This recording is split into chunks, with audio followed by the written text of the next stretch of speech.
Gadewch i ni weddio. Diolch yn ydi o Dduw unwaith eto am y fraint o gael dod ger dy fron. I ni yn cyflwyno'n hamser eithofal, ni'n gofyn i ti ddod lawr ein plith ac tywallt ysbryd ano'n bendithio ni a diogela ni nawr. Ni'n gofyn hyn oll trwy enw ac heiddiant ein harglwydd Iesu Grist. Amen. Gadewch i ni ddechrau'n gwasanaeth Croesawu'r Nadolig drwy ganu Carol rhif 31.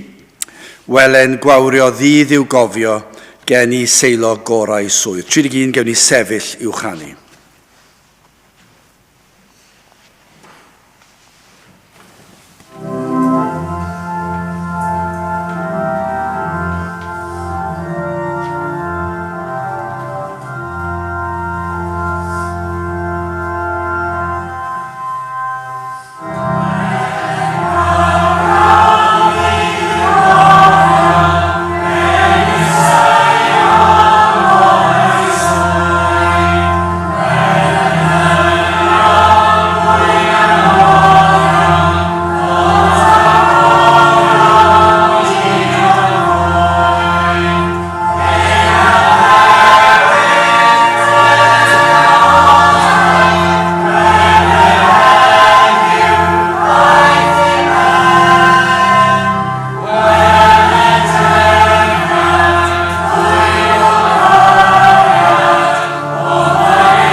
Siwr petai rhywun sydd ddim yn gyfarwydd ar cyrolau Cymraeg yn gwrando ar y bennill olaf, bydden nhw'n meddwl ai cofio genedigaeth Iesu Grist i ni yn ei wneud.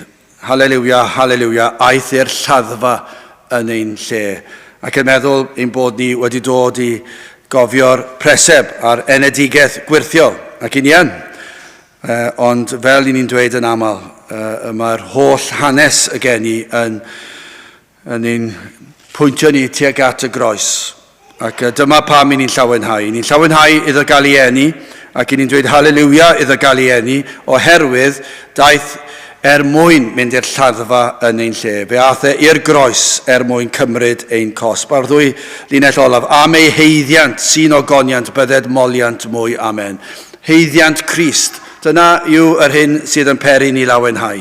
I ni ddim yn gallu dod yn agos i fod yr hyn dylsyn i fod i blesio Duw, i gael mynediad i'r nefoedd, ond mae'r arglwydd Iesu Grist wedi wneud y cyfan. Ac am ei heiddiant i ni'n llawenhau. Mae babi bach yn y preseb i ni'n cofio adeg yma'r flwyddyn, ond i ni'n cofio yr hyn a ddath i'w wneud. Wel, gadewch i ni nawr ganu Carol rhif 16. Hosanna, halleluia, fe anwyd brawd i ni. Fe dalodd ein holl y ddyled ar fynydd Calfari. Carol rhif 16, gwn ni aros ar ein heistedd i ganu hon.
Eto'r gair Hallelujah yn dod yn y garol hon ac digon o reswm dyn ni i fawrygu Crist achos mae'n dweud fan hyn, Hosanna Hallelujah, fe anwyd brawd i ni, fe dalodd ein holl o ddyled ar fynydd Calfari, fe dalodd pris yn llawn.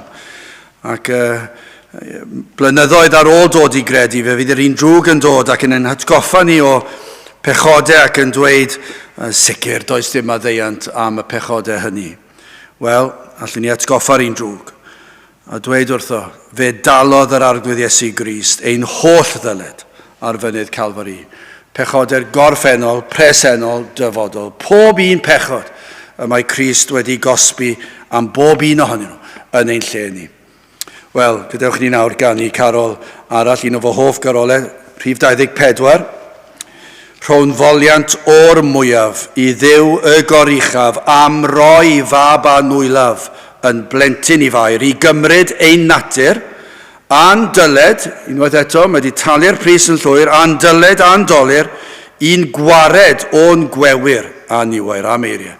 Gydwch ni ganu carol rhif 24, gen i sefyll i ganu hon. Amen.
ddarlleniad o'r Efengyl yn ôl Matthew, yr ail benod ac yn dechrau yn yr adnod gyntaf. Matthew, penod 2 ac yn dechrau yn yr adnod gyntaf.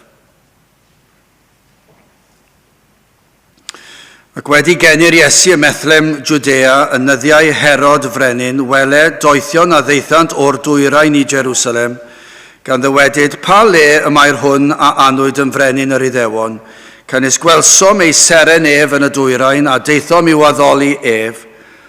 Ond pan glybu Herod Frenin, fe a gyffrwyd a holl Jerusalem gydag ef.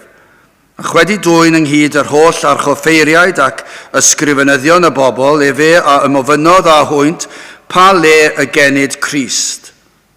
A hwy a ddywedasant wrtho y methlem Jwdea, canis felly yr ysgrifennwyd trwy'r proffwyd. A thithau Bethlem, tir Jwda, nid lleiaf wyt ymhlith tywysogion Jwda, canis ono ti y daw tywysog, yr hwn a figeilia fy mhobol Israel. Yna Herod wedi galw y doethion yn dirgel a'i holodd hwynt yn fanwl am yr amser yr ymddangosau y seren, ac wedi ei danfon hwy i Bethlem, fe a ddywedodd, ewch ac ymofynnwch yn fanwl am y mab bychan, a phan gaffwch ef, mynegwch i mi fel y gallwy finnau ddyfod a'i addoli ef. Hwythau wedi clywed y brenin, a eithant ac wele y seren a welsant yn y dwyrain a aeth o'i blaen hwy, hyd oni ddaeth hi a sefyll goruwch y lle yr oedd y mab bychan. A phan welsant y seren, llawen ychasant a llawenydd mawr dros ben. A phan ddeithant i'r tŷ, hwy a welsant y mab bychan gyda mair ei fam, a hwy a syrthiasant i lawr ac ei haddolasant ef, ac wedi agored ei trysorau a phrymasant iddo anrhegion, air a thys a myr. Bydde bendit Duw ar ei air sanctaidd ef. Wel, gadewch ni ganu Carol rhif 32. Wele cawsom y Meseia, cyfaill gwerthfawroc erioed, darfu Moses a'r proffwyd i ddweud amdano cyn ei ddod, Iesu yw, gwir fab Duw, ffrind a ffrynwr dynol rhyw. Dyna i chi eto un o rhyfeddodau yr ysgrythyr, yr Efengyl, y Beibl. Does dim un crefydd arall yn dod yn agos i hyn. Does dim proffwydolaethau, dim byd tebyg. A mae yna gannoedd ar gan, mae yna filoedd o proffwydolaethau yn yr ysgrythyr, a phob un wedi dod yn wir. A rhai mor fanwl sydd yn sôn am yr arglwydd Iesu Grist, sydd yn gwneud yn amhosibl iddo fe fod yn unrhyw beth arall. Ac felly, chi'n gweld y llinell yma, darfu Moses a'r proffwyd i ddweud amdano cyn ei ddod. Mae hwnna'n ddigon o her i wneud i rai sydd yn cwestiynu, i rai sydd yn amau, i ymholi fwy ac i chwilio mewn i air Duw ac i ystyried gwirioneddau'r Beibl, i gael dynion oedd yn cyhoeddi ffeithiau mor fanwl gannoedd ar gannoedd o flynyddoedd cyn geni'r baban yma, ac yna i'r cyfan ddod yn wir.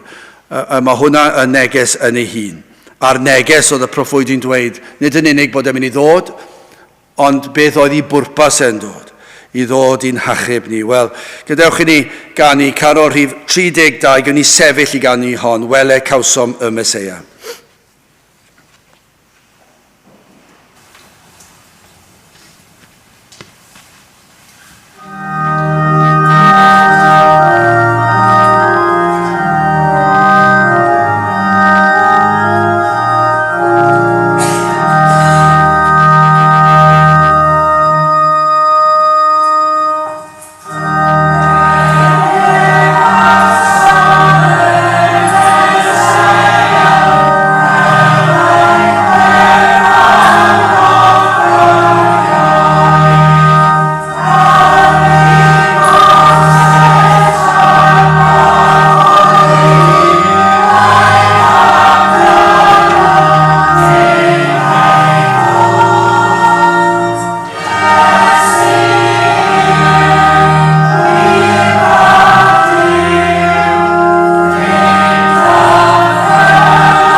eto'r ail bennill. Hwn yw'r oen ar ben Calfaria.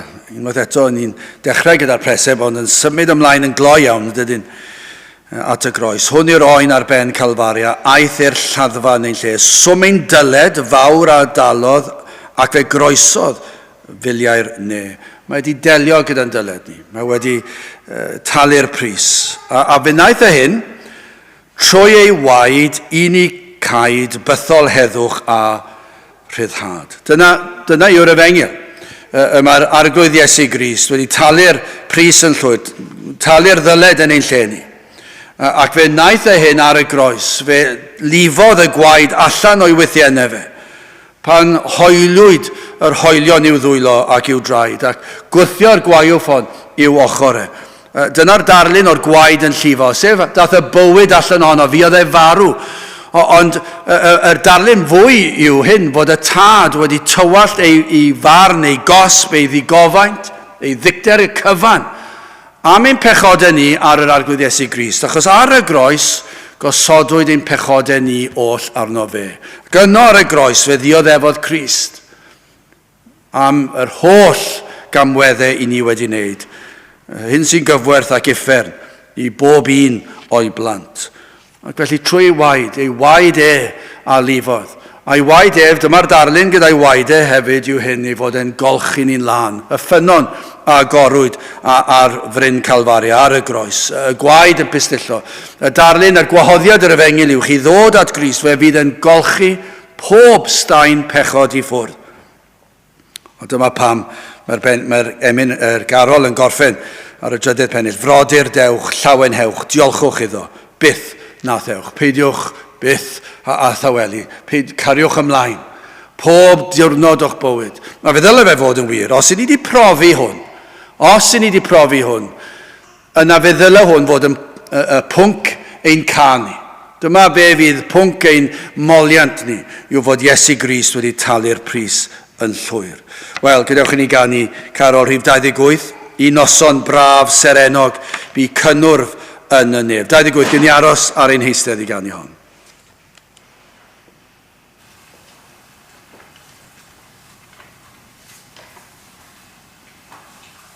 Amen.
bennill olaf.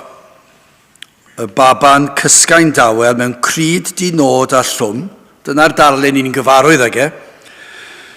Gyda mae'n mynd ymlaen. Ac eto teimlwyd awel o greulon groes ar hwn. Dwi'n gwybod os dwi wedi ystyried hwnna, i ni'n cyfeirio o'r preseb i'r groes.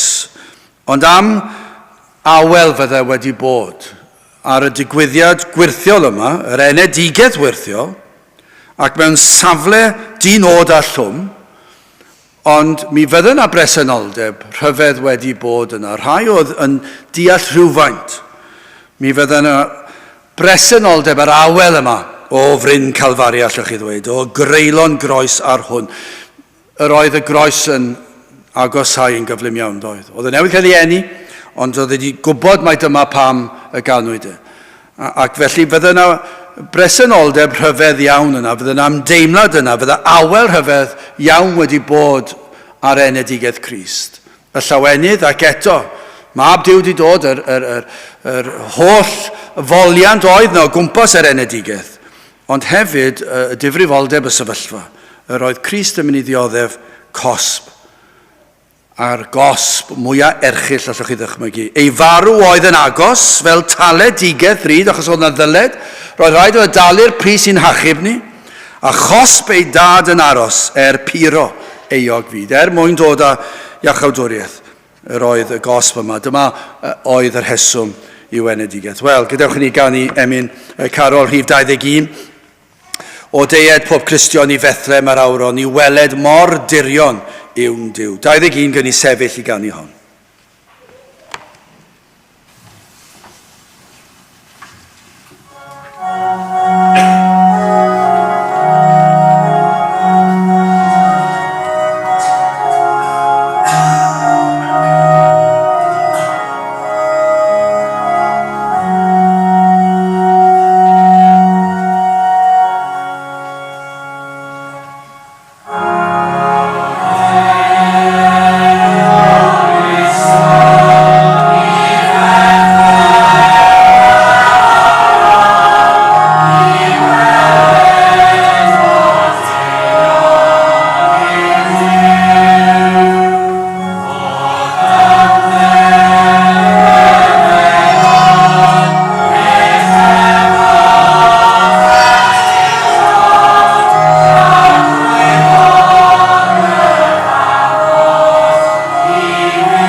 Wel, cyn I ni ganu ein carol olaf ac Croesawu'r Nadolig, gen I chydig o sylwadau ar yr adnod yma.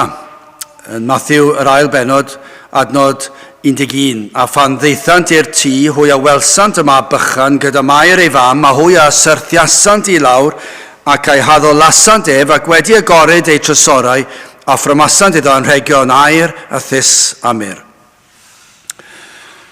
Mae'r hanes yma'n sicr yn un cyfarwydd iawn.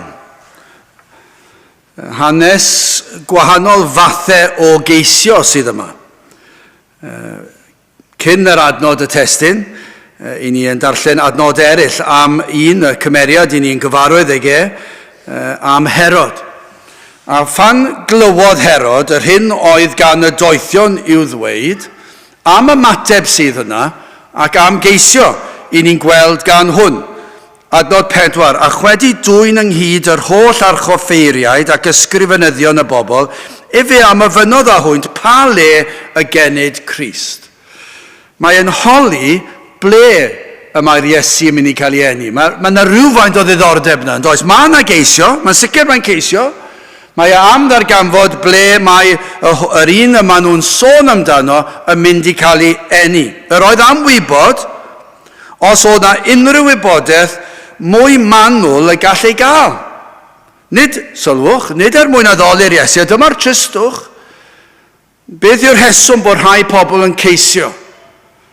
Yn aml iawn, I chi gallu gweld y mywydau'r rhai pobl, mae'r ceisio nid oherwydd bod yna ddealltwriaeth efallai, neu bod yna geisio ar gyfer dod o hyd I Grist, neu iachawdwriaeth, ond falle bod yna rhyw elw yma nhw'n gallu cael. Ni'n gweld yma ambell I wlad, yma yn sicr ar y degau yn hanes, sawl gwlad yn y byd, oedd yn elw i'r rhai I wneud rhyw fath o broffes. Ac yn honni fod yn Gristnogion, ni'n gweld yn y byd politicaidd yn aml, os fod nhw'n dweud bod nhw yn credu yn niw ac yn yr arglwydd Iesu Grist ac yn mynd I gapel, yna maen nhw'n mynd I ennill lot o bleidleisiau, ac felly mae yna rhyw elw yn y peth.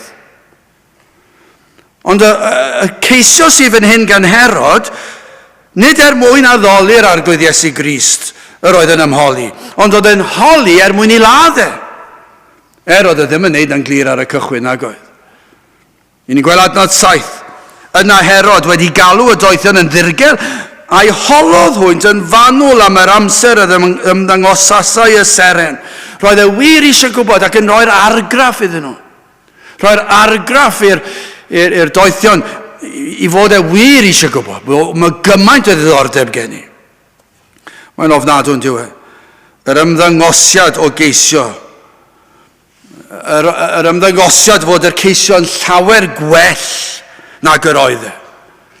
Yn twyllo pobl, dwi yn ceisio, ond tu ôl i'r peth yr oedd na rhyw gynllun gwahanol dieflig. Ond mae'n mynd yn waith, grandewch ar adnod 8.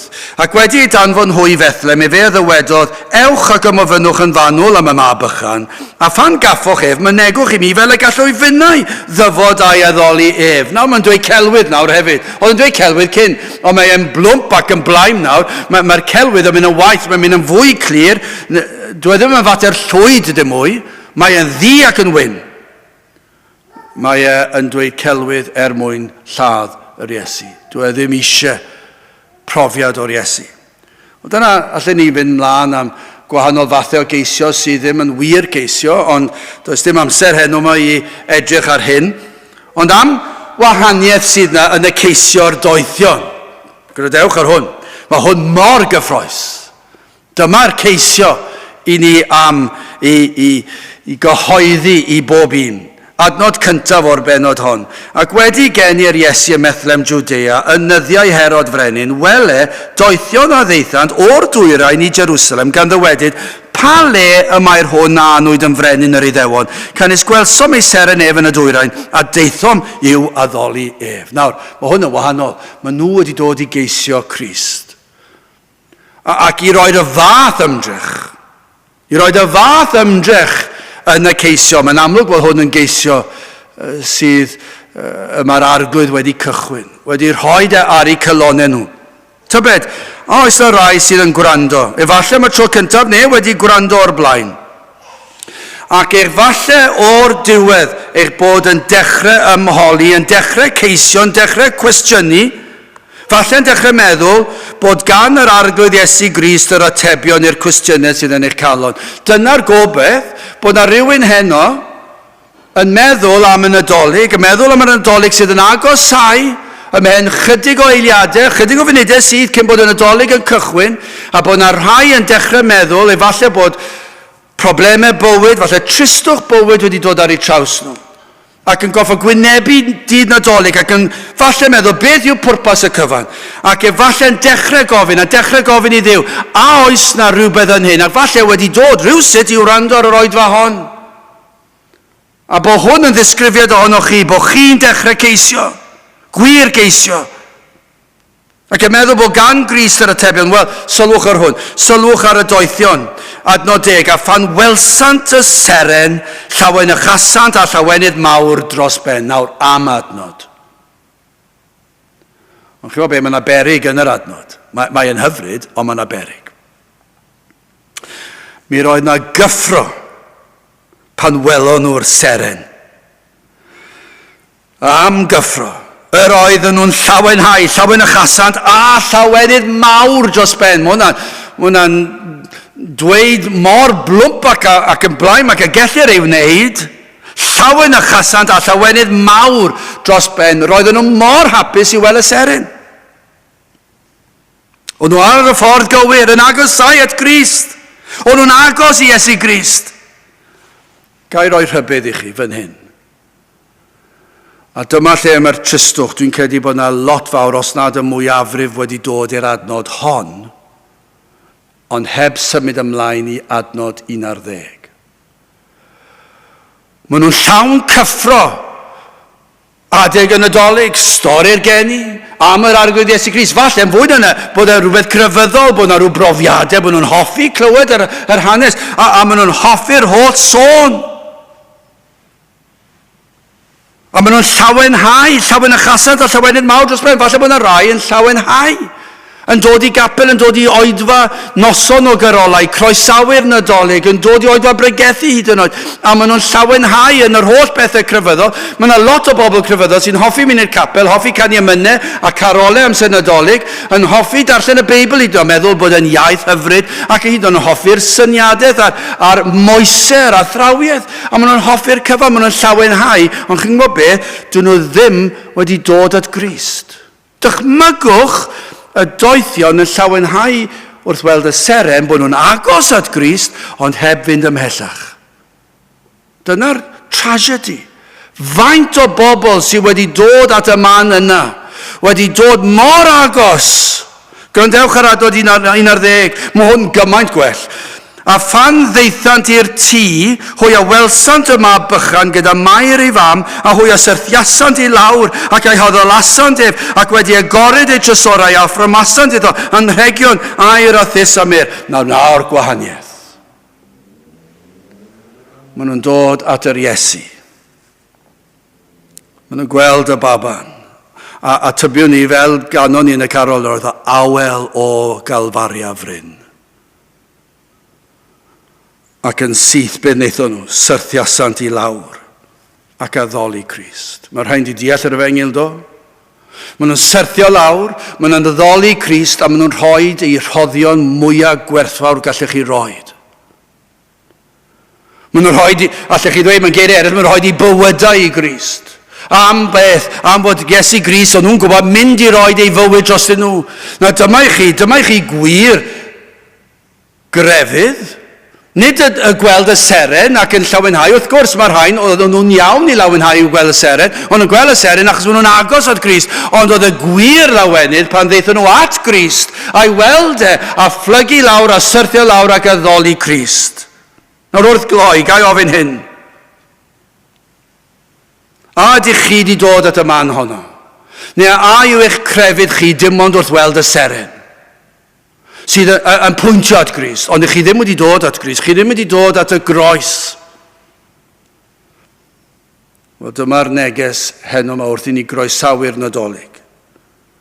Fe ddath Iesu Grist I bwrpas, I ennill iachawdwriaeth, I dalu'r pris, I dalu'n dyled ni, I gymryd ein cosb, mwyn agor ffordd i'r nefoedd. Ac os ych chi wedi profi hynny, o am ryddhad, am lawenydd fydd na, am blygu lawr, am addoli, a am rhoed o'ch gorau iddo. Dyna'r neges. Felly ein gweddi ni yw hyn, na fyddwch yn dod yn fyr a llawenhau am y seren. Yn llawenhau am grefydd, am draddodiad, am foesau, am athrawieithau, am gapel, am beth bynnag yw e. O, na fyddwch chi'n dod at Grist ac yn gweld ei fod e wedi madda, dod i faddech pechod chi, a bod chi dod yn edifar a chredu ac yn dod at droed y groes. Nid at y preseb, dowch at y groes. Ac yna plygwch lawr a'i addoli fe a diolch iddo fe. Ac wrth ddod fe fydd yn rhoi yr hodd o ffydd i chi. Ac yna am lawenydd fydd na. Am lawenydd. Fe fyddwch chi yn canu Hallelujah ac Hosanna i'r arglwydd Iesu Grist.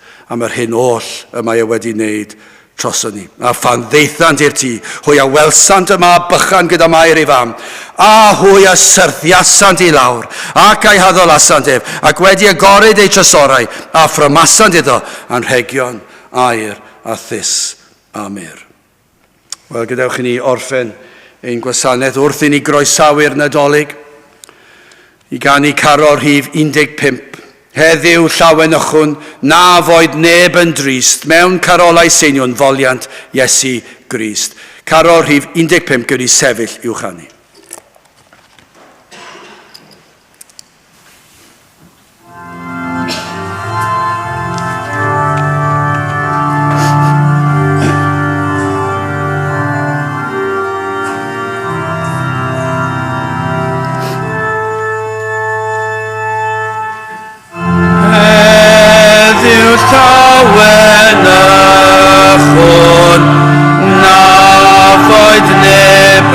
Drist mewn carolau seinion foliant Iesu Grist. Dyma ddydd ei eni, heddiw daeth un byd. Teilwng y Duw moli, uwch ei isel gryd. Heddiw ganed ceidwad i holl ddynol ryw, mewn amddaros dyngiad, Crist yr arglwydd yw. Dyna iaith angylion, dyna iaith y nef. O'r fugeiliau tlodion, bryd y ganedif. Caniw na'r angylion, canwn innau nawr, sei